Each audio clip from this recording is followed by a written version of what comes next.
bars i això perjudica i molt a les distribuïdores de begudes que aquests dies, ja ho veiem, estan veient com se'ls acumulen les ampolles als seus magatzems. I hem parlat amb algunes d'elles i ens expliquen que la facturació en els últims 15 dies, en els pròxims 15 dies de tancament de restaurants, es desplomarà fins a un 85%. A nivell anímic és molt complicat venir a treballar. El 90% dels nostres clients són bars i restaurants, amb la qual cosa hem reduït tota aquesta feina. Ara mateix n'hi ha 9 camions equiparats. En situació normal aquests camions haurien d'estar al carrer repartint en els clients. Crec que més o menys es reduiran un 85% la facturació en aquests 15 dies. Hem hagut de fer un ERTE que ha afectat pràcticament a tota la plantilla.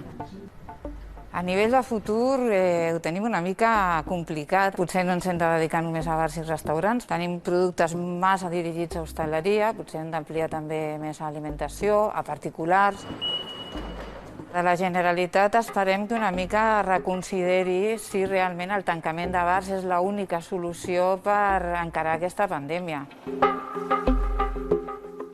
Ha caigut un 85%, deia Berta. Sí, per exemple, a Mercabarna també hi hem parlat i continuem amb aquest efecte dominó. Ens expliquen que en aquests moments, aquesta setmana, entren i surten 500 camions menys al dia per culpa també del tancament de bars i restaurants. Per tant, cau la demanda de menjar i això fa també que s'abarateixin els preus i perjudica i molt a aquelles granges de Catalunya que subministren la carn als restaurants. Una altra nova fitxa de dominó que cau novament en aquest cas. Hem parlat amb algunes granges que diuen que fins i tot estan venent les seves vedelles a meitat de preu.